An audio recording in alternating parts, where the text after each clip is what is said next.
with another Bears podcast, another video for you. Today we're going to be recapping what the Bears did on Sunday or what they didn't do on Sunday against the Arizona Cardinals. And then we'll be previewing the next matchup against the New England Patriots this Sunday. Dan, how you doing today, man? I'm doing awesome. Good to be back. Yeah. I mean, hey, it's a weekly thing. It's a weekly grind. So it is. I mean, we've been here for almost 10 straight weeks now. So this brings me back to what we did a few years ago. We were here every Wednesday. So it feels good to have a schedule. And as you can tell, we're doing it a little bit later in the night now. Yeah. I think it works a lot better with me, Todd. What do you think? Yeah, I like doing it at night. Obviously we got some of our buddies tuning in as well, commenting on, all the different things, topics we pop up and everything like that. It's always cool to have like different interactions as well. Kind of in the middle of the day as well. I felt like we were kind of scrambling doing things like last minute, putting in the notes and everything, but always willing to do whenever you can, man. And, tonight works great. Wednesday night, we got the injury report for the Bears we'll talk into with the Patriots and everything, but yeah, man, super excited to, talk about this one. Well, kind of super excited to talk about this one. It was kind of a rough game for the Bears. It was, in my opinion, this had to have been the worst Bears game so far for the Bears, by far. I'd say so. I mean, we got stops in every category, right? Like when it came to offensively or defensively, we just couldn't get anything moving. I mean, if you watch the game, you understand there's not much to talk about, but I agree with what you said, Tyler. I think as bad as Washington game was, we at least were there. We were, we had scoring touchdowns and we had good drives, but this game, not a single good drive, not a single good stat line. I mean, unless Rome Odunze, we'll get into that, but that's, a pretty disgusting game, I'd say. I mean, definitely one of the first Bears games I ended up not watching the entire thing, which is, pathetic. I always hate not watching a full game, but that was just not worth it, let's say. Not worth it. It was an ugly game all around for the Bears. The offense did not click whatsoever. The defense did all right. The defense didn't do spectacular like it did, the last, weeks we have. We also had a few key pieces out for the Bears that game. Kyler Gordon was out. Jaquan Brisker was out. A few other key pieces as well. But yeah, kind of a rough game for the Bears. But, let's just dive right into it, man. As much as we don't want to, let's just dive right into it. Week 9 recap for the Bears. Bears taking on the Cardinals in in Arizona. So it was an away game for the Bears. Dan, you want to start us off, man, with that? Sure. I mean, it was an afternoon game, so we played around 3:05. Yeah. For those of you who have been to Arizona, there's not a high % chance of rain or hail, but of course both of those happened on the one day they decided to have the roof of the dome open, especially on the Bears drive. Did you notice that? That was pretty stupid. It was so funny, dude. The only time it started raining and hailing was when it was the Bears offensive drive. They closed it, and then we, I guess it was like we went down like 10 yards, and then we punted it. They had the full drive. They went the full yard as they had the dome closed. That was pretty stupid. That was pretty stupid over there on the Bears part. That was kind of a reason why we could. They already said the day before, dude. The day before, they're like, it's gonna rain and they're keeping the dome open. I'm like, isn't that some wrong's gonna happen? Yeah. And literally, from what the commenters were talking about is, the rain was coming only on the field. The fans were fine. Nobody was really getting wet. Some of the fans, like closer to the field, were feeling, the effects of the rain. All of a sudden, they're like, the reporter's like, yeah, I'm getting hit with little pieces of hail right now. I was like, dude, like come on. If you have a dome and you're projected, rain, why would you even keep that dome open? Yeah. But yeah, I don't know. That was dumb. But let's get more into the game, because that was kind of stupid on Arizona's part. But for offensively, the Bears did, as you can tell, poorly. The Bears only scored 3 field goals in the first 2 quarters. Yeah. And the Cardinals scored 3 touchdowns, and all 3 of those field goals came in the second quarter. So Bears were again held scoreless in the first quarter. It's a pretty big storyline of the Bears are I believe the second to worst scoring offense in the first quarter. We've only had about 10. 10 sorry, someone commented here, pretty good comment. I'm tired right now. We'll get into that, Eric, trust me. We will definitely get into that. That's hilarious. It was bad. We're the second to last scoring team with only 10 points this season, so it was definitely not a great look for the Bears there. But the last touchdown in the first half, it was another failed opportunity for the Bears defense, trying to get an easy out, definitely keep it a 1-score game. Bro, there were 26 seconds left on the clock, bro. 26 seconds left. I thought, okay, they're at least getting to field goal range, but the Bears defense, the team just seemed fried by halftime. They just didn't seem like they wanted to be there whatsoever in Arizona, and it was just not pleasant for being a Bears fan. We saw them with 26 seconds left. potentially get in field goal range, but it ended up turning into a 53-yard touchdown by the backup running back, not even the James Conner, because he got hurt the play prior. He like landed on his shoulder or something right by the goal line. Isaac DeMarco, or I can't say it. It's Emery DeMarcado. Oh my gosh. And then Trey Benson was a third stringer. Isn't there a team with the guy named Isaac on it? Isaac Guerrero on the San Francisco 49ers stringer. Names are a little similar. But they're all kind of the same. They're all kind of the same at that point. But he cooked us 53 yards on a rush, and obviously he's going to run to the end zone. He's not going to, So that gave the Arizona Cardinals 3 touchdowns by halftime. And what did it give the Bears by halftime? 3 field goals. It's a little bit of a trend, man. Kind of like the last few years for the Bears. Not good. Not good. We need those touchdowns, especially when you're competing against the Cardinals. Like last week with Washington, you need touchdowns, man, in order to win games. Touchdowns wins the games. Field goals can potentially win a game if you're playing another, bad team. But the Giants, I guess. But yeah, Bears at halftime. Yeah, 9-21 was the score going into the halftime for the Bears. Not good looking for the Bears. At this point, I'm still optimistic. Bears have 9 points. You know what I mean? Bears going in, what's going to happen at halftime? The Bears last season bounced back decent from these games, coming back out of halftime with Matt Eberflus. And coming out of halftime, the CBS reporter, talked to Matt Eberflus. He's like, this is quote from what Matt Eberflus says. And I know you're already smiling with this because this he got flamed on social media because this is what he said. I told the team that, hey, this is what the score is, and we have each other. And that's what we're going to do. We're going to execute on offense, defense, kicking, and we're going to go out there and compete in the second half. Danny, what was his explanation of competing? If I was in that locker room, I would feel the energy. I would feel the leadership coming from Matt Eberflus. No, I'm kidding. This is a joke. This is an absolute joke. This is the halftime speech that you see in a Cheez-Its commercial. Like, this is pretty bad. I don't see any coaches kind of leading a team back from a 11-point deficit this way. And again, he's got the right mindset. I just think at this point in the season, there's got to be a little bit more drive and energy. Yeah. He's got to understand that he is playing for his job. No doubt about it. So I think there's got to be a little bit more energy there. And you put a message here. Did his message work? He said, and Tyler wrote it with an exclamation point. Absolutely not. The reason why it didn't even work is they didn't even score a single point in the second half, man. They were just out there for fun. It was punt, turnover on downs, another punt or something like that. I don't even remember, dude. Like, I hate to say it, but I did turn that game off in the fourth quarter. Just after, like, it was toward middle of the fourth quarter. I did have optimism for the Bears going, I'm a greedy Bears fan. You never know what's going to happen. Still 9-21 at that point or whatever. But I think the Cardinals end up scoring again. But I turned it off, and it's just not. Yeah, they failed to score a single point in the second half. And then with 2:15 to go in the fourth quarter, it was already a 20-point margin. It was 9-29. It was it's pretty much ball game. Even with 3 timeouts, that's ball game. You're not going to execute. No team is able to execute 2 onside kicks. And you can only, with the new rules, you can only do a maximum of 2 onside kicks a game. Did you know that? Yeah, crazy. I did not know that. Yeah, people are blaming the rule too. Yeah, but anyway, so Matt Eberflus decided to keep Caleb in with 2:15 left to go. And on one of the plays, he ended up, I think he took a sack. Is this what happened? And he rolled his ankle. Mm-hmm. And he's clenching at his ankle, grab his ankle, and Bears fans are looking in shambles like, oh my God, our number 1 pick is going to be out for the whole rest of the season because Matt Eberflus decides to keep him in with 2 minutes and 15 seconds left on the clock in a game that the Bears had nothing going. Dan, how do you feel about that?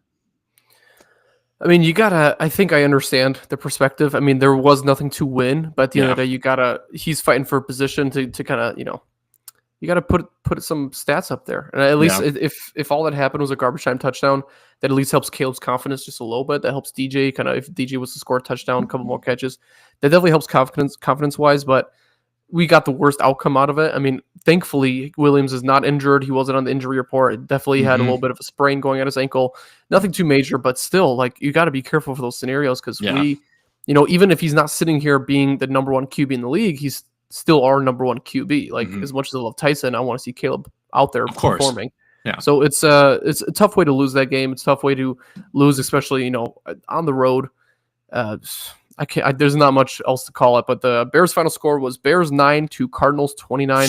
That is the second time we've lost by over 20 points. The last time we played the Cardinals in Arizona, same thing happened. Andy Dalton 4 interceptions, lost by 20. I believe the Cardinals put up 42 points. Yeah. Pretty disgusting game. So hopefully, at some point in the future, we'll get that number back against Arizona. And this was the first game that the Bears this season let off more than 21 points to the opposing team. So, and also we put it, this stat here, which if you heard CBS, and this was obviously all over CBS, Matt Eberflus now as the head coach of the Bears has never won. Well, obviously we didn't win this game, but has never won an away game on a Sunday. He is 0-18. That's, you can't do that. Yeah. And Barstool said it well. One of the games, man. There's games on Monday. There's one game on Monday, potentially two. There's one game on Thursday. Toward the end of the season, we start have some games on Saturdays. But all the games are on Sunday, man. Not all your games are at home. So it's just ridiculous that I love what Barstool said. Barstool said, like, he wakes up in the morning on Sundays, not in a hotel room, not in his bedroom, and he wakes up knowing that he's going to lose that game. That's how it's felt. 18 games. That's more than 2 seasons. Like, that's just a ridiculous number. And like that's something that's got to change. And I don't know how well it's going to change. Like, even if the Bears go 5 straight and away games, like that's still going to be 5-18. That's not a great record.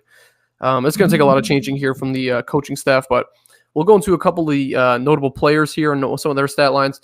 They didn't look absolutely terrible, but definitely nothing crazy. I mean, no stat padding, nothing to write home about. No amazing rookie performances other than Rome Odunze. So Caleb went 22 completions for 41 attempts, 217 yards, no touchdowns, no interceptions. He took 6 sacks for 45 yards. He lost 45 yards combined on those 6 sacks with a 68.9 rating.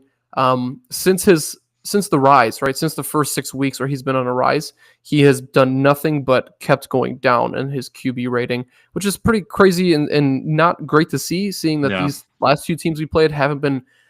Commanders obviously are pretty well off, but 2 games that again were pretty winnable. Like these are 2 teams that didn't really offer too much of a offensive downgrade from any other teams that we've played. So I just wish that number would be a little bit higher. DeAndre Swift's 16 carries for 51 yards, 6 receptions, his season high in receptions for 31 yards. You could tell that there was not a lot happening downfield. I think a lot of checkdowns. Cole Kmet with an incredible stat line. Cole Kmet's having the season of a lifetime. He ate with nothing, bro. 95% of routes. He was on the field for 95% of routes, and he caught 0 catches for 0 completions, 0 targets. Unacceptable. Donuts. It's unacceptable, man. You're one of the top paid tight ends in the league. It's unacceptable. And then the weeks that we use him in the offense, our team actually thrives. You know what I mean? Those are the games that we win. Is when Cole Kmet ends up being involved. And I did see a few comments right here.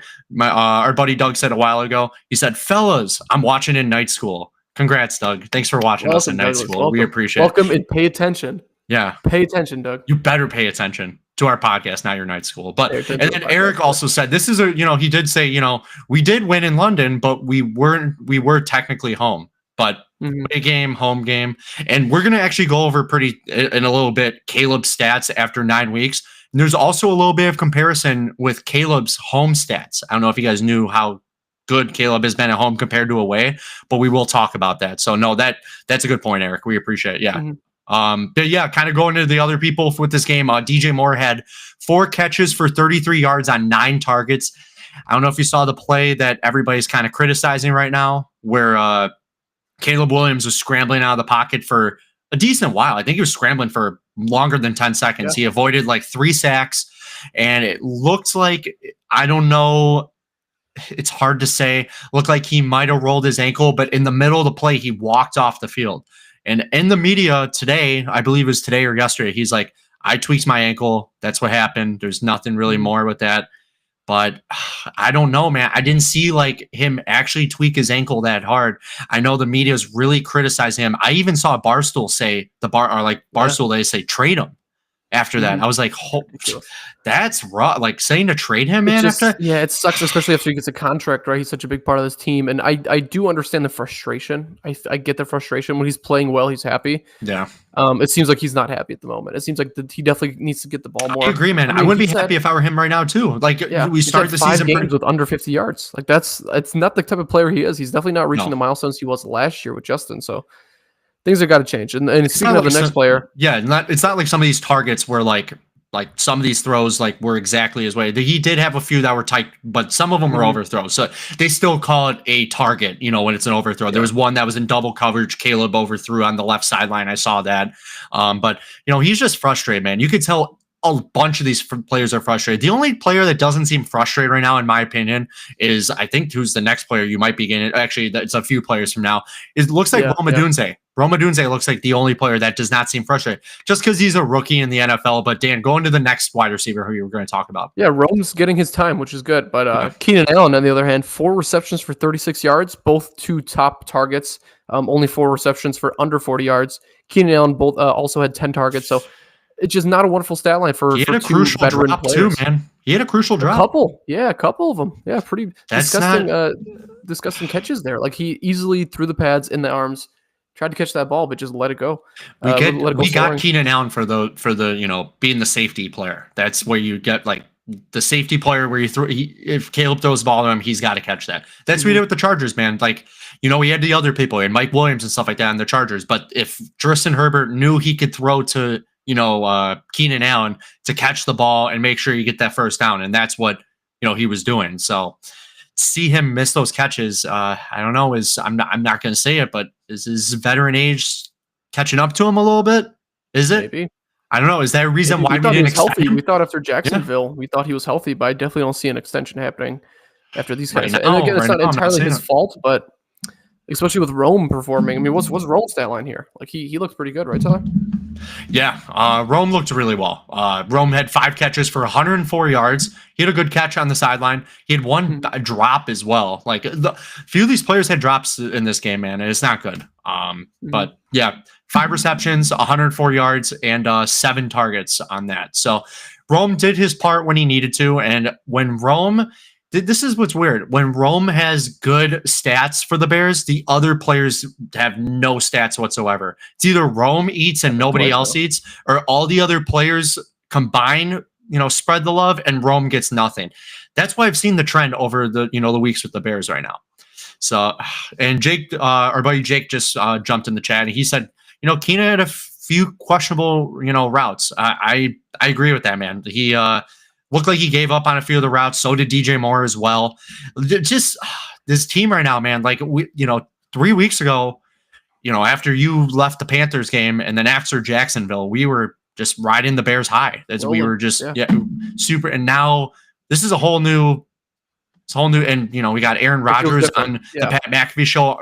Flaming them already. Still because he's in the Jets. He's not even the NFC North anymore. And he's like, they have 3 good teams in the NFC North.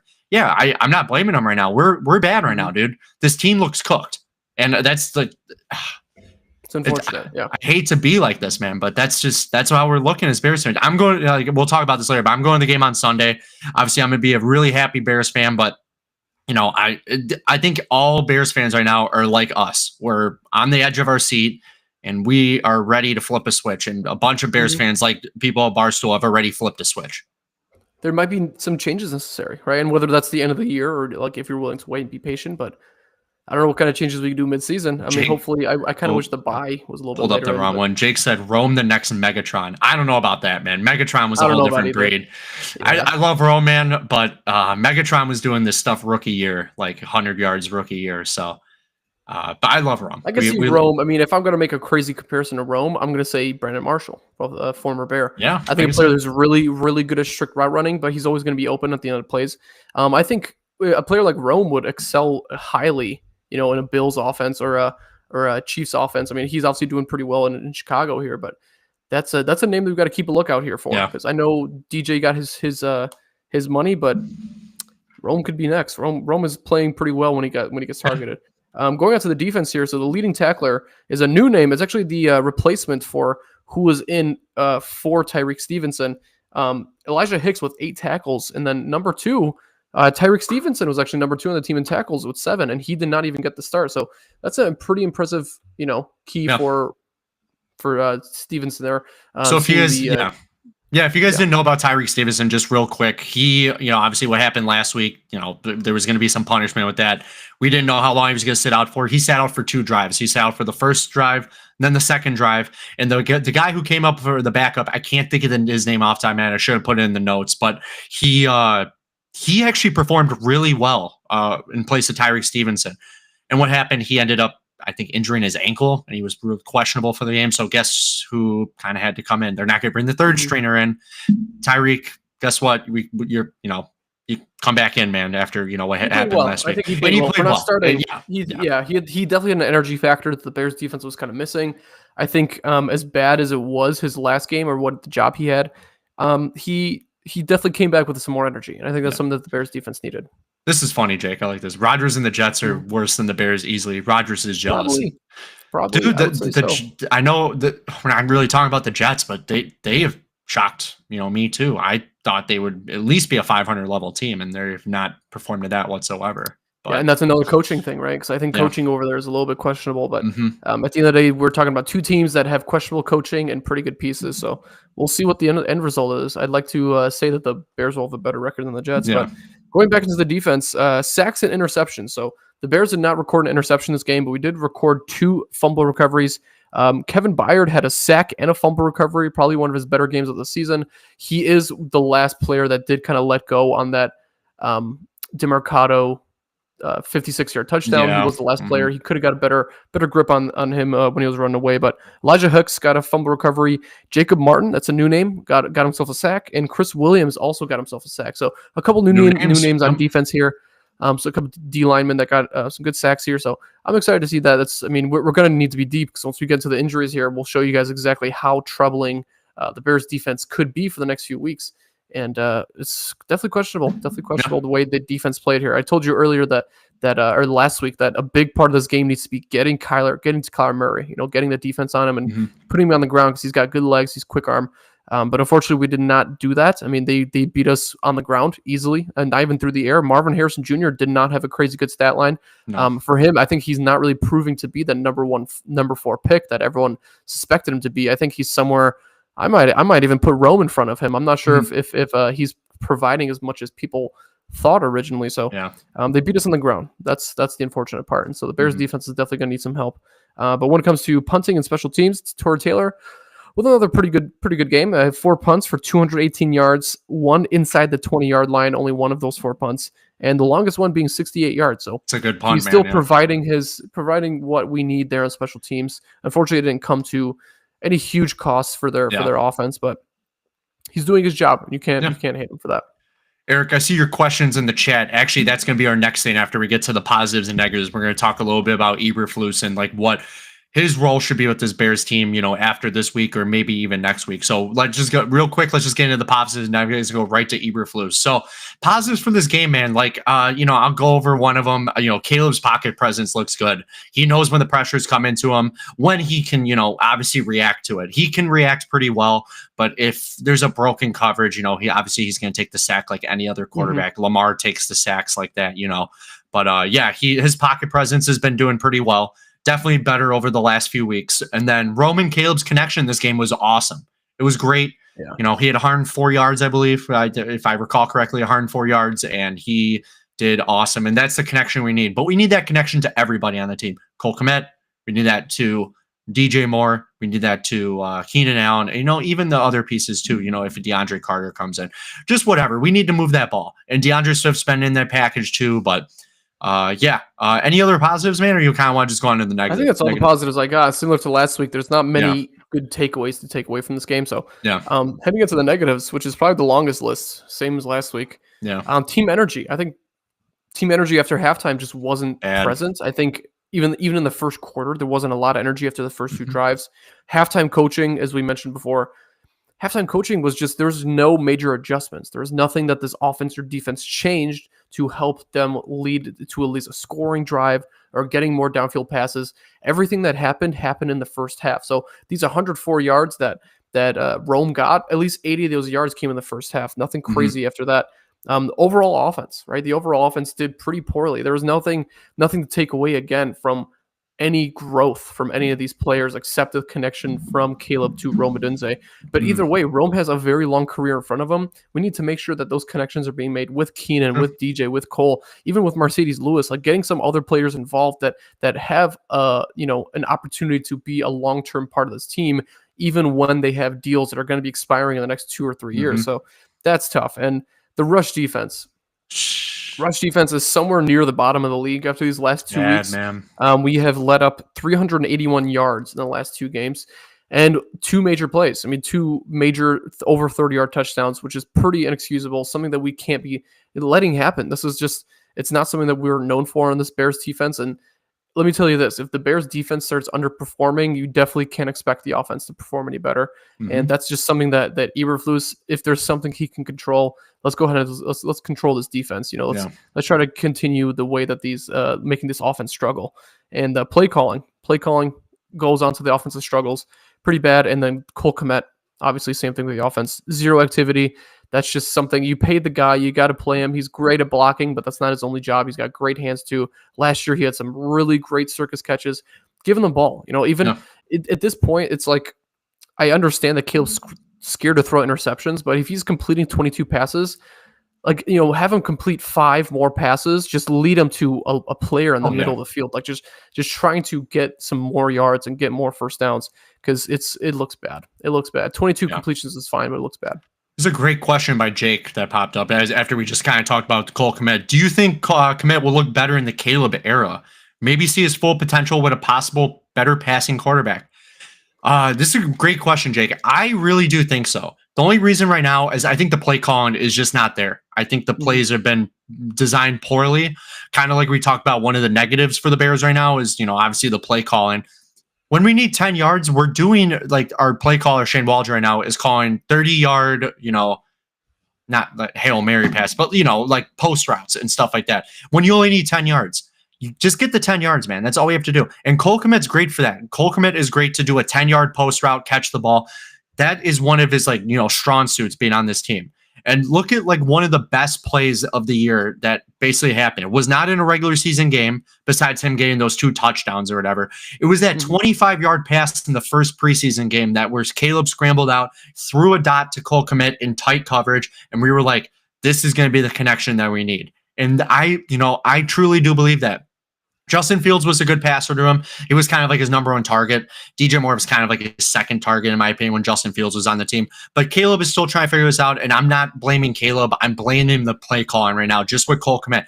We're seeing Cole Kmet get 60 yards one week and 0 targets another week. That is not up to Caleb. Well, it could be if he doesn't see him, obviously, but I don't know. Danny, what do you think about this, man?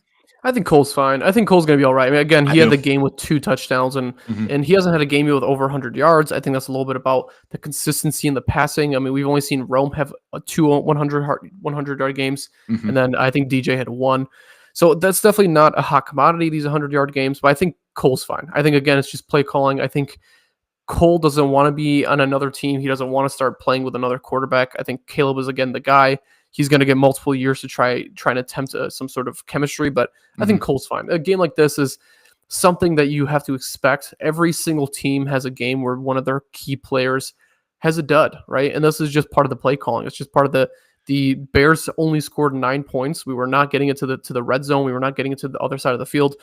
So that's just part of that game plan. In the red zone, I know Cole Kmet has a lot of activity, but we'll just see how that goes. And that's about that for negatives. We look pretty bad on negatives, but Eric's been waiting for his question to be popped up on the screen this whole entire time. And this is what we're getting into next. And I love this question. How hot is the hot seat for Matt Eberflus? I was dead when this popped up, man. And Danny was balling his. I'm going to start using that. It's pretty genius. So this is a great question. How hot is this hot seat, Dan, for Matt Eberflus? I'm going to let you start this one off right now. And obviously, our question originally that we're going to pop up on the screen is basically, is Matt Eberflus in the hot seat? Danny, your answer to that was? Yes, I believe he is on the hot seat. And it wasn't just the reason I say that. It's definitely. It was definitely yes. You said definitely. Yep. He's 100% on the hot seat. Yeah. And the reason I say that is because again, 0-18. Mm-hmm. You gotta think about that from a game plan perspective, where other opposing teams are sitting there going, okay, so we're gonna win this game. Like they're 0-18. He's never won a game. It's physically hard and impossible almost for him to win a game. So I think he's 100% on the hot seat. I don't think there's going to be any midseason changes, nor do I think that's something that we should do.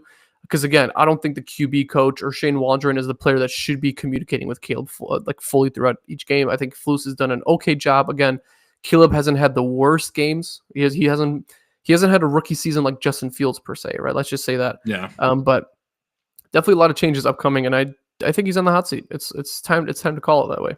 Yeah, my answer to this is BPA is on the hot seat. There's no reason why he shouldn't be on the hot seat, especially after those halftime comments and everything like that. The team just looks like they completely gave up on him right now. DJ Moore looks like he gave up on him. Caleb is so frustrated on the sideline right now. Of course he'd be in the hot seat. There's no if there's a Bears fan out there that says, "Oh, Eberflus should stay after being 4-4," when at least 3 of these games should have been winnable for the Bears, in my opinion. Well, I'm not saying we should be 7-1 or whatever, but could be 6-3. You know, Yeah, I just think that of course he's in the hot seat right now. And there's a few other comments here about basically this. And Eric says here, is it too far fetched for Matt Eberflus to take a demotion to be a defensive coordinator and we hire an offensive coach to marry with Caleb? We kind of talked about this last week a little bit. No head coach on the same organization is going to take that backseat role and be a coordinator. They waited their whole time to be a defensive coordinator, from a defensive coordinator, offensive coordinator to be a head coach. If he's going to take the demotion, it's going to be on a different team. He's not going to do it for the Bears, unfortunately. I would like to see, I don't hate Matt Eberflus, but I would like, he's great with the defense. This defense is not bad. The rush yards, obviously, is it a Eric Washington thing, or is it, is it a Matt Eberflus thing for why we're giving up so many rush yards? Or is it just, our line's a little weak on that end? But yeah, an offensive-minded coach is what the Bears need at this moment. If that's end up what we're rolling into with Matt Eberflus getting fired, I don't see Matt Eberflus being our coach at past this season at this point, especially being at 500. But an offensive-minded coach, like, obviously the names have been flown around, Ben Johnson with the Lions, if he ends up not winning the Super Bowl, in my opinion, he might leave this team because he's like, I tried twice and I got this far and I won't be, and if he wins the Super Bowl, people are like, oh, he's going to leave if he wins the Super Bowl. I don't think so, man. I think he could stay. Why would you not want to stay if this team is so powerful and you want to win another Super Bowl? I know obviously get head coaching money and stuff like that, but there's no reason why he would say he'd pull the guy from the Chiefs, Eric Bieniemy. He decided to stay a few seasons because he's like, I don't want to be a head coach. Maybe I can win another Super Bowl. And he did. And then he took that role in Washington. So what do you think about this, man? I mean, we've talked about it again last week. It's hard. The only way we ever see this happening is with interim head coaches, especially if they started the season as a defensive coordinator, offensive coordinator, moved to head coach, ended the season back on the defensive or offensive list.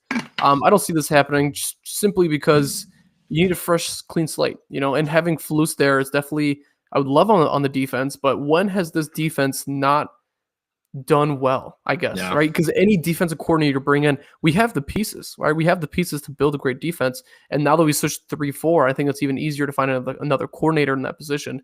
I think it's just the issue that Flus has never had a good offense. He's never led a good offense, and he's never coached a good offense. And even before this, that's just part of the reason why I think that changes are necessary.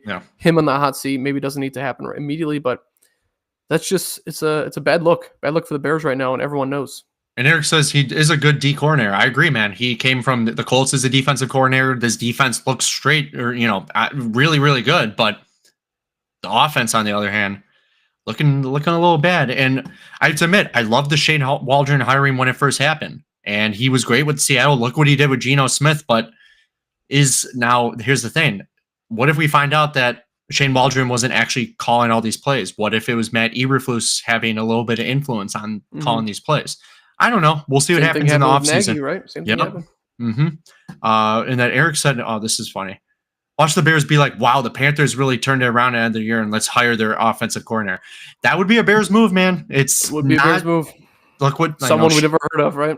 Shane Waldron, that was a Bears move because they saw what the Seattle did and, almost made the playoffs, but Geno Smith, developed over time. And Shane Waldron, you're one of the first offensive coordinators going to be hired, and then Cliff Kingsbury didn't even get hired, and then look at Washington right now. But that's a different story. That's a story for another day. But and also he said, there's a lot of head coaches, on Hard Knocks that are fired within 2 years after. Look at who did the Hard Knocks last really year. True. That's Jets. Really true. Yeah. Who was the year before? Yeah. Colts? No, Lions. I think the Lions. I know Miami did it once before Mike McDaniel showed up. Okay. I think that was when Brian Flores was still coach, but I think the Lions did it the year before. So they're thriving. Yeah. Miami's kind of thriving, but the last two not looking good right now, man. So no, we appreciate the comments, guys. You guys can keep the comments rolling. We appreciate, we love reacting to these. But yeah, I agree. Matty Eberflus is in the hot seat right now. And I saw a tweet basically I'll throw the question back up just so we, everybody kind of knows what we're still on. But I saw a thing on Twitter that was like, Sunday is a big game for the Bears. And it's not just a big game for the Bears. It is like the biggest game for Matty Eberflus in his career with the Bears. Mm-hmm. I saw a tweet saying, if the Bears lose, he is not even going to walk back into Hallis Hall. Kind of like what happened on Monday. Dennis Allen. He got fired. Dennis Allen from the Saints head coach, he got fired. And the Raiders head coach that night got fired. Not even the next day. He wasn't even walking back to the building. Luke Getsy, obviously, former Luke Getsy, right? Offensive coordinator. Idiot. Yeah. Another idiot offensive coordinator, right? But yeah, so big game for the Bears on Sunday. And that's where we're going to roll into next is the Bears, next matchup, week 10 preview, going into the Bears. Now we're back at home. Bears home. Dan, how's our Sunday looking? Sunday looks pretty good. Again, we're facing another team that hasn't had the best of luck when it comes to away games. Yeah. The 4-4 Bears are facing the 2-7 Patriots. The number 3 pick Drake May comes into town to face our number 1 overall pick Caleb Williams in the home game. Patriots are 1-4 in away games so far this season. If you watch the recent game, the Patriots looked really, really bad, but Drake May led them on a really long fourth quarter drive to make it to OT. This isn't a game that I expect the Patriots to be looking for as a. I just don't see the energy in Drake May, so I don't see them, having much of a presence against this Bears defense. This is a game where we need to feast. If I'm gonna tell you, we gotta feast this game. And you said the Patriots are 1-4 in away, and the Bears are 4-0 at home, including that London game. So yes. Bears are hot at home right now. It's on their own turf at Soldier Field. It's gonna be the number 3 pick against the number 1 pick in the draft. Obviously, there was rumors on where Drake May would land. He ended up going, New England Patriots. He's been doing not too shabby Yeah. Ever since he became the starter, Jacoby Brissett started, I think, the first 4 weeks or something, and then they switched Drake May. He took that benching a little hard. Jacoby's like, I understand, whatever. But, he ended up that final play of the game against the Titans was that was an impressive play by Drake May, scrambling for his life. I don't see anything extremely present when it comes to Drake May. I see Mac Jones with legs. I mean, again, Drake May could run really well, but Drake May, he averaged like 6 rushes for almost 100 yards each game that he's played. But I don't see him having much of an arm. He fumbled 2 of the balls last game. He intercepted it, and that was against the Titans defense that is good. The Titans defense plays really well, but Caleb, even then, I think if we put Caleb in a game against the Titans in week 10, then I think we're easily going to win that game. So yeah, I don't see much of an option at this point. We have to win this game, and it's just got to be, unless it's brutal. We gotta have a brutal game. The Bears need to have a spark in them, man. Because obviously last week with the Cardinals game, bad game. Week before, very bad game as well. Had the bye week. Why the Bears are always bad after coming back from a bye. I think like their record, they haven't won a game with Matty Eberflus as head coach after the bye. So just they need a spark, man. They need we'll just see what happens, obviously, on Sunday. But kind of going into this game real quick, kind of talking about injuries on both sides. There's a lot of injuries on the Patriots side and also the Bears side as well. So I'll just read off some names. Kyle Duggar for the Patriots. He's a safety. He did not participate today with an ankle injury. Christian Ellis, the linebacker, did not participate with an abdomen injury. One of the running backs, backup running back, Jermichael Hasty, non-injury related, did not participate due to a personal reason. A few other people as well. Daniel Eculi, I can't say his name. Defensive end, Abdomen, he was limited in play. And yeah, there's a few other people as well. I won't get into everybody, but everybody else was kind of limited. Main names. I think the main names would be Keon Whites. There's Layden Robinson, a couple big players. All of them had limited participation, but at the end of the day, I think the biggest one is Kyle Duggar. I think it's definitely one of the players to. And then Christian Ellis. Those are two players that definitely, make big impacts on the defensive end for the Patriots. But again, we're not here to talk about the Patriots, are we, Tyler? I don't care about the Patriots. In or out, don't care. Bears win. I don't give a hoot about the Patriots. But here's the tough part. Here's the tough part that we got to talk about. So now the Bears injuries. Yeah, this is big, man. You want to start off? Probably the worst injury-ridden week so far this season, right? We thought the bye week was a pretty good time. This is bad. This is looking bad. So Andrew Billings, our star defensive lineman, he is out for the year with a pectoral injury. He did get successful surgery yesterday, but he will be out for the remainder of the season. He did pretty well. He finished the year with 2 sacks, and he is just that centerpiece. He was like that. I'm trying to think of the player we had. He's like an Akeem Hicks. He's just one of those players on the inside that disrupts everyone. He was the main contributor when it came to rush defense. A lot of the players on the defensive end, they're just not as big and as strong as he is. Jaquan Brisker, still working through his concussion, still not passing the 4th stage of the concussion protocol. Since October 7th, he is unlikely to play this week. That is 4 straight weeks. This is concerning, man. This is... Yeah, usually when you see a concussion, that's 2 weeks at most. 3 weeks is an injury. 4 weeks is like... It's kind of like what Tua is dealing with right now, and then maybe Chris Olave. He has a lot of concussion thing, but Jaquan Brisker not looking good. Outcome for Sunday. He's obviously unlikely to play, so that means he's not going to play. So not good for Jaquan Brisker, and started off to he's a stud, and he's a stud piece on that defense. A few other names just kind of going over, and then I'll let you take the last few. Karan Amadajabi. I can't say his last name. Amagaji. Jeez, every time I always butcher it. Did not participate today. This is the Wednesday report with a calf injury. Braxton Jones did not participate today with a knee injury. Jalen Jones did not participate today with a shoulder injury. Darnell Wright did not participate today with a knee injury. He ended up hurting his knee in the game and did not come back. But yeah, you want to take the last few, man? Sure. I mean, Kyler Gordon was limited with a hamstring, so it would be nice to see him back. He was out the last game because of that. Limited fashion. Yeah, so he was out, I believe, the last 2 games, but it'll be nice to have him back. Or actually, I think it was just last week. Yeah. But it'll be nice to have him back. Again, another quarterback piece, more of a slot corner.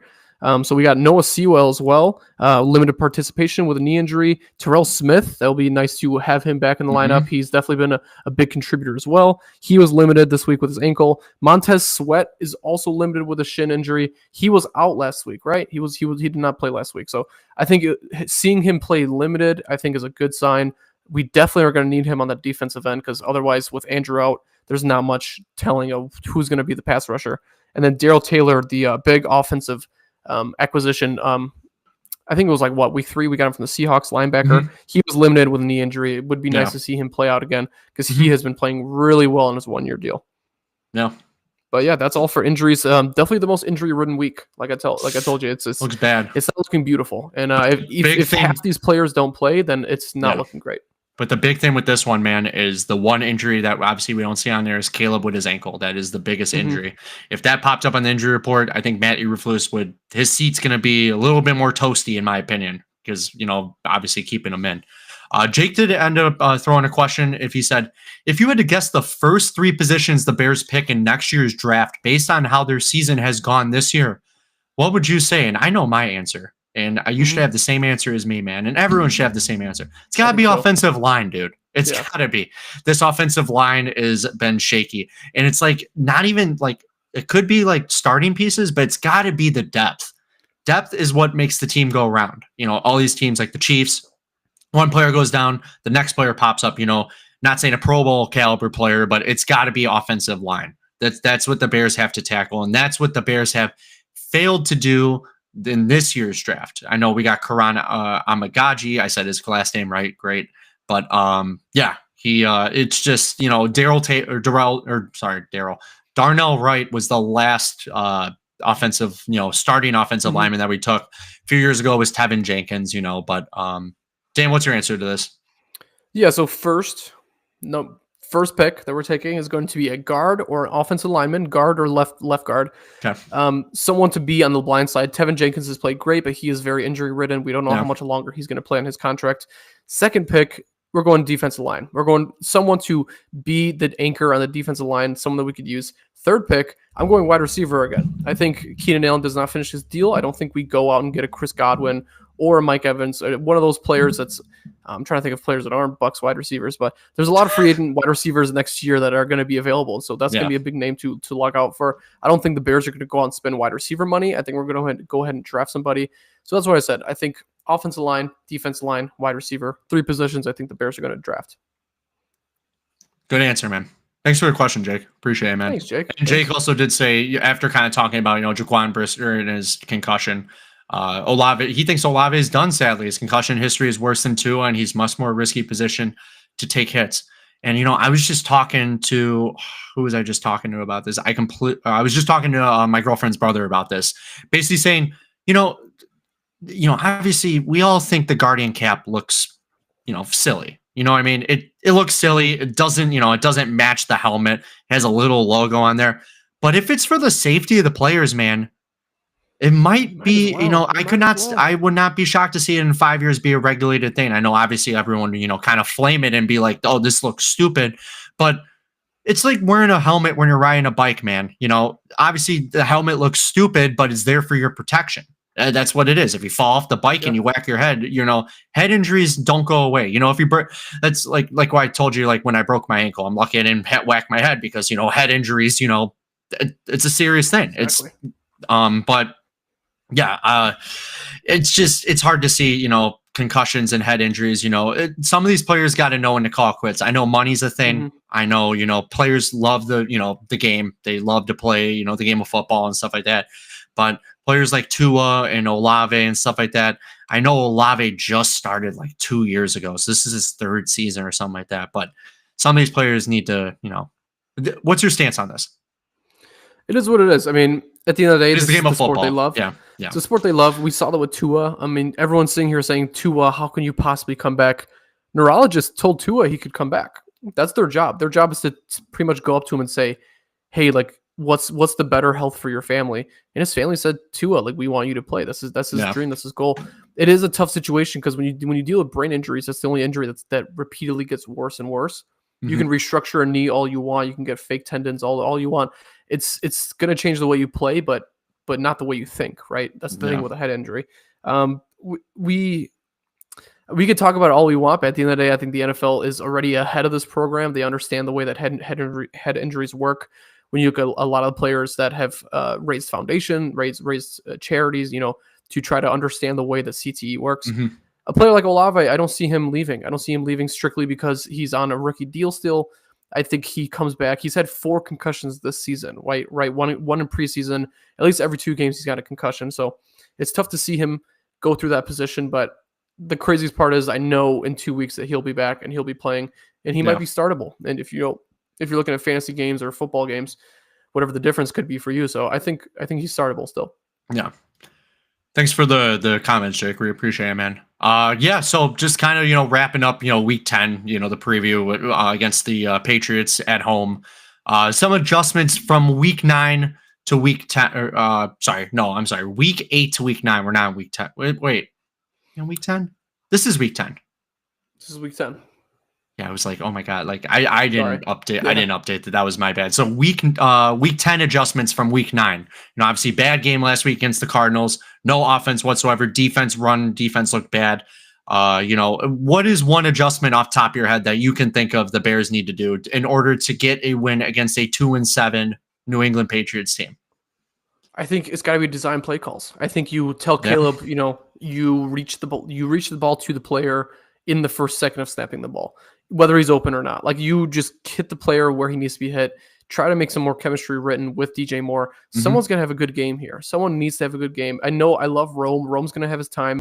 Mm-hmm. You got to give DJ or Keenan the ball. You got to give them an opportunity to shine. So at least DJ, because I think he's upset. I don't think he's too happy right now for the way that the position is being played. So definitely a lot of changes there. I think that's the main thing. What do you think?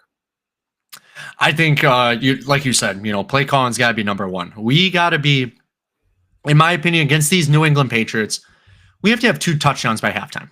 We do. There's no reason why we should not have 2 touchdowns. Obviously, I'm stretching really far being a Bears fan, but in order for, I'm not saying we need 2 touchdowns in order for Eberflus to keep his job, but something needs to happen. We need at least a touchdown by halftime. 2 touchdowns would be awesome to get by halftime. 14 points.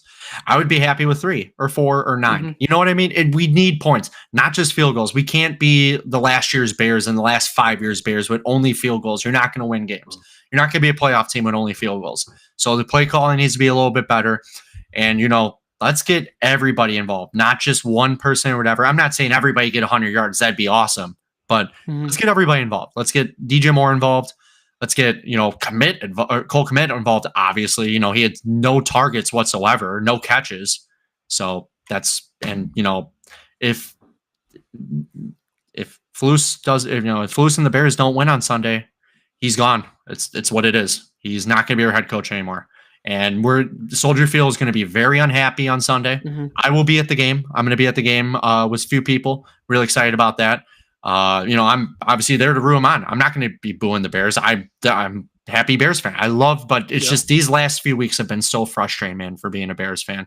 We saw 2 weeks, like I said earlier, I know I'm sounding like a broken record, but it was the Panthers game, Jags game. We're riding it was absolutely awesome. And now we're in a huge slump right now. We have to get out of that hole, man. We got to get back out of that hole, and we got to, Exactly. But yeah, so that's pretty much, wrapping up week 10. So if it's going to be a really interesting game on Sunday against the Patriots, it's got to be a Bears win on Sunday. It's got to be. So now, Dan, this is my favorite part, your favorite part. And you guys in the chat, you guys can, if you guys have if you want to, say yes or no to what we're going to be doing with Bear Down or Bear Frown, we'd love for you guys to respond. Or if you guys have your own, we'd love to, respond too about it. So last week, Dan, you want to talk about last week, what we did, since I've been talking a little bit? Yeah, so last week we went 1 for 4, whereas the week before we went 0 for 4. So it's a little bit of a climb again, right? So the Bears win by a touchdown or more was the first one. That did not happen. Swift, 100 yards rushing. That also did not happen. He only had 51. And the Bears score in every quarter of the game, field goal or touchdown, also did not happen. We scored 3 field goals in only one of the quarters.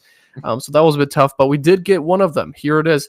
Bears 2 or more takeaways. We had 2 fumbles recovered. So that's a big one. That's the defense is still doing their job. 25% this week. Let's go. 25%. Let's do it. It's better than 0-4. It's 1-4. So I'll take it. But heading on to the week 10, BD or BF. Ooh. Week 10. These are some good ones that we have down, man. And if you guys can respond, go a little bit different here. Yeah. So, do you want to go ahead and throw these out there, Tyler? What do you think? Yeah. So we got the first one. We got 4 of these for you. And if you guys have any, and you guys want to throw in the chat, see Bear Down or Bear Frown with us, we'd love to hear it. First one we got, and this could be a little bit of a stretch after the last few weeks. Caleb Williams on Sunday against the Patriots. He throws for over 250 yards or more. So 250 or more. I'm going to let you start this one off, man. I'm going to go Bear Down on this. I think this is another one of those home games that against a bad team, I think that they're going to teach Caleb, hey, it's time to feel comfortable. It's time to be here. This is your pocket. This is your home stadium. Let's just try to whip the ball out there. I think he gets 250 passing yards easy. Yeah. I'm going Bear Down this one too, man. I think I sound like a broken record like last week, but I think Caleb's fired up from the week before. I just think the play calling wasn't there for him. He got sacked 6 times. The weeks that he's gotten sacked a lot, he's kind of had a bounce back. And I know Eric said right here, he said, LOL, no shot on this one. I'm just, I'm being a greedy Bears fan, man. I do think that Caleb can get 250 plus. He had 300 plus that one game. So, or a few games now. I think he had 2 games of 300 plus potentially. But, after last week, I know it's hard to say, obviously no shot. And it's easy to say that. But I think he can get it. I think he could. If the Bears want to win, needs to have 250 plus, because I think Drake May is going to be right around that stat line too as well. If he doesn't, if our defense doesn't perform, super well. Here are his stats. Here are his home stats. So he's got Jacksonville technically an away game 226, Carolina home game 304, Los Angeles home game 157, and then Tennessee home game 93. I think 250 is right in the middle there. He probably averages somewhere near 215 or maybe 205 yards per game at home. So I think 250 is a bit of a stretch, but we're here to call some shots. We're here to, take some chances and see what See what we can make of this. Yeah. I think it's possible for him to get 250 this week. I do. All right, I'm going to ask you for the second one, man. So one of the 3 receivers, or technically 4 if we can count Cole Kmet in this one, one of them reach 100 yards this game. I'm gonna continue with just the receivers. I think Cole Kmet is a little bit of a hard one to guess here and there. One of the 3 receivers, whether it's Keenan, DJ, or Rome, I think one of them does get over 100 yards this game. I'm going bear down on that. If I were to pick which one it is, I think DJ has this game. I think the chemistry between DJ and Caleb has got to grow a little bit. So that's what I think. I think definitely the over here. This is a hard one, man. I'm going to go bear frown on this one. I'd love to see DJ Moore get 100 yards. I'd love to see Rome get 100 yards. But like we kind of said before, if Rome gets that 100 yards, I feel like nobody else kind of commits to the offense whatsoever. But if DJ Moore gets 100 yards, then it's kind of spread out a little bit more.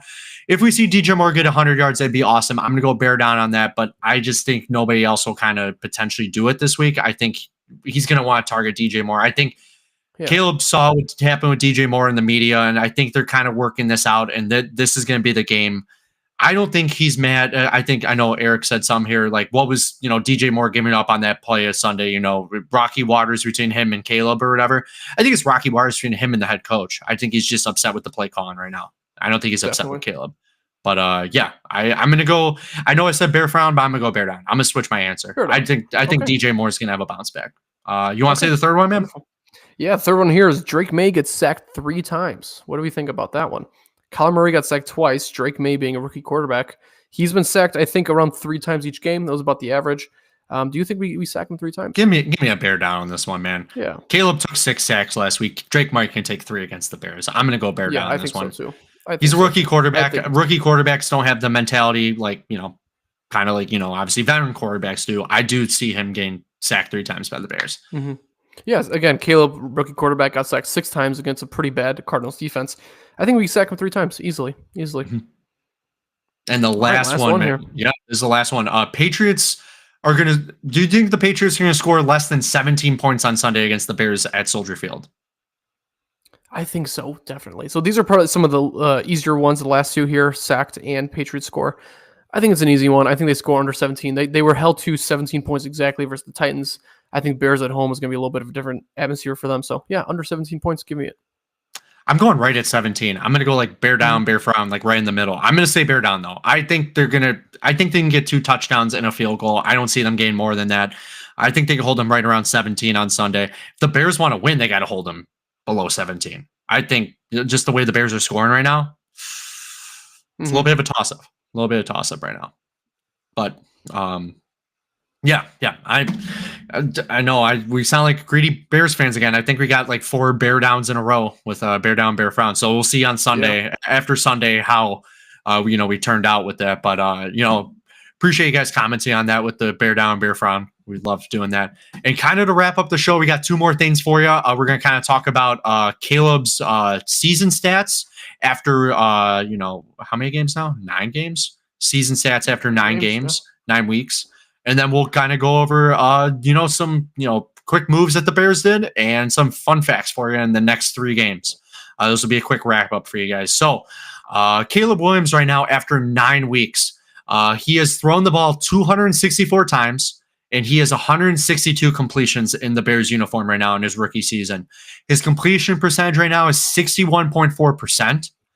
His yards right now, total yards, is 1,665 yards. Which out of all the quarterbacks right now, out of all the starting quarterbacks, he is 23rd overall. So not looking too hot. He's not in the middle of the pack. He's a little bit toward the lower of the pack. For touchdown throws, he has 9 touchdown passes, which is 19th overall compared to the other quarterbacks. And he is tied with 3 other quarterbacks. He's tied with Matthew Stafford, Derek Carr, and Jaden Daniels with 9 passing touchdowns.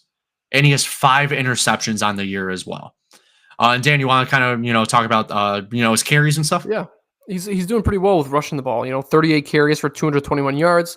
It's not, for a rushing quarterback, is definitely not too high, but for a passing quarterback, which we're hoping he is, I think that's pretty good. 38 carries for 221 yards. His QBR rating, I don't have listed it here at the moment, but it's definitely going to be somewhere around the 86 range is where he was last week.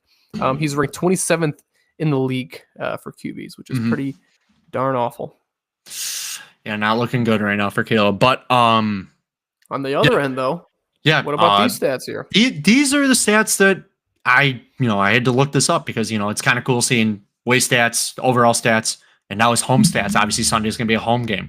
So Caleb Williams right now in a Bears uniform at home at Soldier Field. He has 3 games at Soldier Field, 1 game in London, which was a home game for the Bears. At home for 4 games.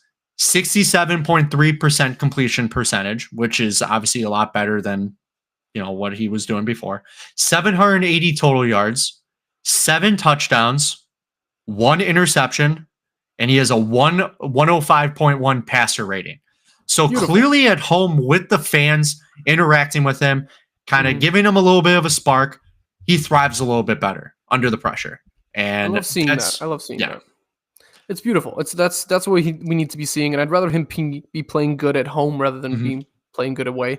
I mean, being away games are a little bit more important occasionally, but home is where we got to keep that homestead. We got to keep winning there, so it's good. And so far, as a Bears fan, you got to say that you should be pretty happy with the way we've been playing at home. You're going to a home game this weekend, so we hope these stats can also look this good for you. Yeah, let's keep these great stats going, Caleb, at home, because it's always great when you can have home field advantage. Some of these quarterbacks can't, home and away, it's kind of like the same exact thing. If Caleb can keep this home field advantage, that'd be great for the Bears, especially, division rivals, going in. Obviously, the Lions are a powerhouse right now, but the Vikings look, what they just did on Monday night against the Colts or Sunday night, against the Colts. There was a kind of a close game. Like, Colts aren't even that good. So it was kind of a close game with them. And, the Packers right now are a little shaky right now. So you never know. I just keep that home field advantage going, and that could help, the Bears in the long run. But, I'm really excited for Sunday, and I keep talking about it, but I'm super excited to finally get back to Soldier Field for this season. Cool. And then I'll be, I talked about it last week, I'll be week 18 up in the bad guys territory up north and, at Lambeau. But so those are his stats after 9 weeks with the Bears. The Bears did have a few, trade deadline moves. The trade deadline was yesterday, I believe, at 3:00 in the afternoon. There was a bunch of different moves. I think the Packers moved Preston Smith, a few other moves as well. Deontay Johnson to the Ravens that happened last week. But yeah, you want to kind of just talk about real quick what the Bears did at the trade deadline? The Bears did one move, and it's probably the player that you kind of most expected to be moved. It was our third-string running back, Khalil Herbert, who was actually RB1 last season. Very weird, abrupt end to his career in a Bears uniform. We did trade him for a 7th-round pick to the Bengals, which I felt was more so the Bengals asking and us being like, sure, we'll take a 7th-round pick. I feel like he's definitely worth a little bit more, seeing that what the Cowboys gave up for a wide receiver in Jonathan Mingo, giving up a 5th-round pick. So I definitely feel like we could have got a little bit more for him, but I also understand where he's a player that didn't get much playing time this season. He only scored 1 touchdown, maybe had 4 carries. He wasn't a big piece of his offense, so I definitely see getting a 7th-round pick being more worth it than a player who can play. Right? Yeah. Kind of like what he should have done with Velus Jones. He wanted more than a 4th-round pick for him or something like that, or he wanted at least a 4th-round pick for him. And teams are like, no, we're not giving you that, and we give him up for nothing. We just trade him. Exactly. Or no, he signed. Or we dropped him and he signed with another team. And you're gonna get into the next player who the Bears just signed. It's just the practice squad, Bears brought back Darrington Evans. He's an old player that we had from the Titans, I think 3 seasons ago. He's been in the Bears for the last 2 years. He was on the active roster last year. We ended up releasing him before the preseason started, but he is back on the practice squad. I think that's a little bit of a move after Khalil Herbert got traded, just having some running back depth. And he is a pretty good player. He's more of a fullback. He's more one of those players that's going to get you a few yards. So it's good to have him back. I mean, not many trades. I think people were expecting Flus and everyone to kind of get a little bit more hefty on the defensive side this trade deadline, but I'm happy with the moves. Again, we don't have to go too crazy on it. I'm happy we didn't trade anything away. I'm happy we didn't trade any picks away. It would be nice to get more picks back, but what are you going to do? Eric said he tweeted, "Thank God I'm gone" or something when he got traded. He's talking about yeah, that's okay. He's happy, and I'm glad. I am happy for him. Again, he's a player that maybe beginning of the season he didn't get the reps that he wanted. Maybe DeAndre Swift is kind of eating up a little bit too much.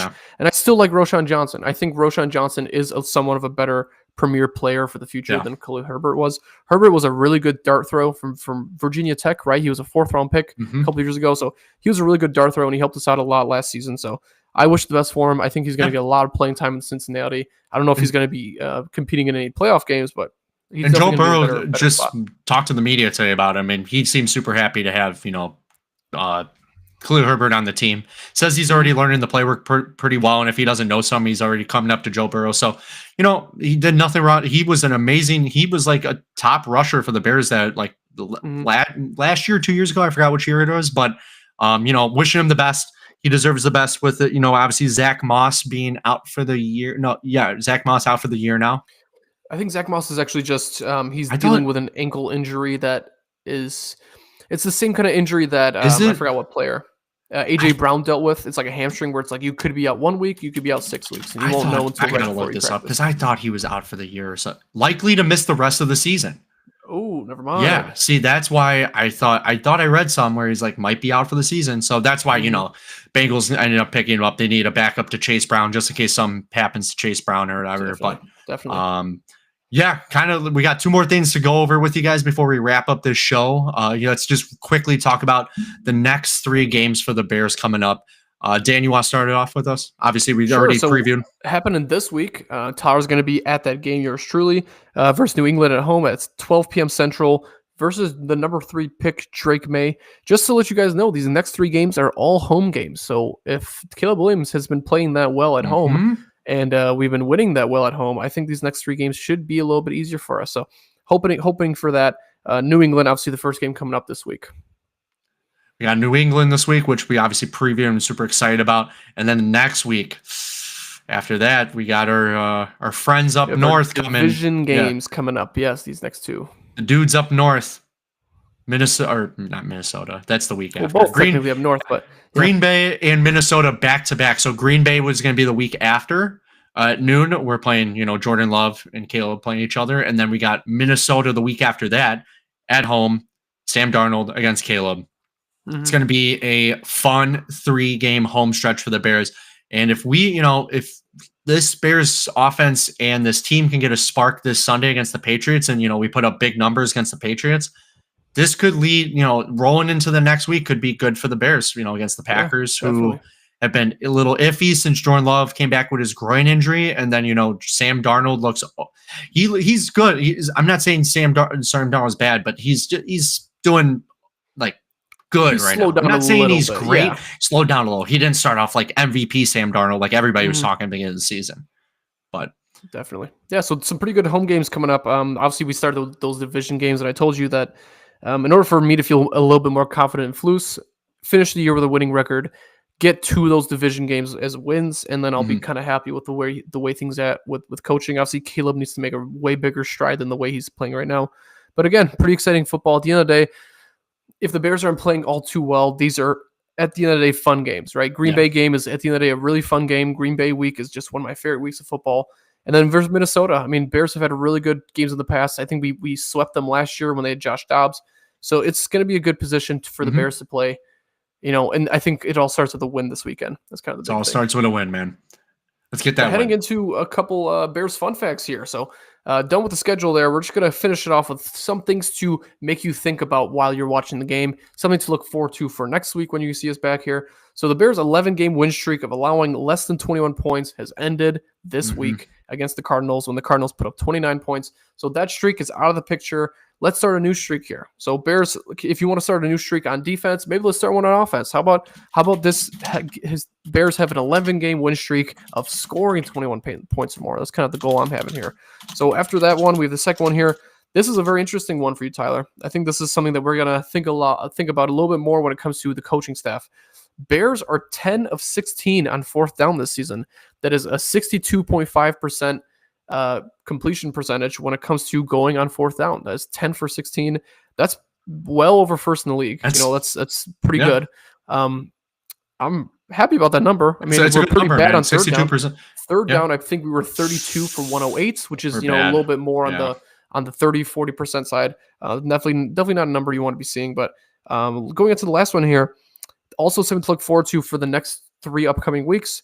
Bears defense is still ranked number 12 in the league, with 14 touchdowns allowed so far through 9 games. And we are above 2 teams in the division, Vikings and Lions. So something to just kind of keep in mind. If the Bears offense can keep rolling, those are two teams that are playing well with great offenses. I'm not saying the Lions defense is all that bad, or same with the Vikings, but definitely those teams are being led by their offense. It'd be nice to see the offense pick up a little bit in Chicago. See if that defense can kind of help us out too. Yeah. And that's all I got for you. Love those fun facts, man. Yep. They could be fun, they could be bad, but they're fun to me. So I just love doing my job. This is what I love doing. We're getting paid for this? Not yet. Not yet. CHSN, call me. All right, guys. We appreciate you guys always tuning in. You know, obviously every week, you know, we like to, you know, send out the text or, you know, tell you guys whenever we're, you know, getting live with doing D&T in the 773. We'll be back every week, you know, talking about the Bears and, you know, what's coming up next with them. You know, obviously this week we got the Patriots on Sunday at noon, and then we got a crucial next few weeks for the Bears. Super excited for the Bears this week. Dan, as like I said, it's always a pleasure, you know, talking Bears with you. You know, I'll come up all these stats and everything like that. I appreciate everything you do for the show. You know, obviously we get together, you know, on Sunday as well, you know, at the nighttime, or, you know, we try to get together with the games when we can. And, you know, obviously nighttime with the podcast, get everybody, you know, involved with that, which is awesome. But any final comments? Help. Yeah.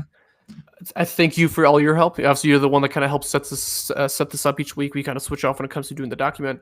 Tyler, I wish you the best of luck this weekend. I wish the Bears the best of luck. Everyone in the group chat, go ahead and wish Tyler the best of luck for the Bears this weekend. He needs it. He deserves it. The Bears have played pretty trash these last 2 weeks. Let's let him watch a good game, right? I was there for the Carolina game where we put up 32 points, 34 points.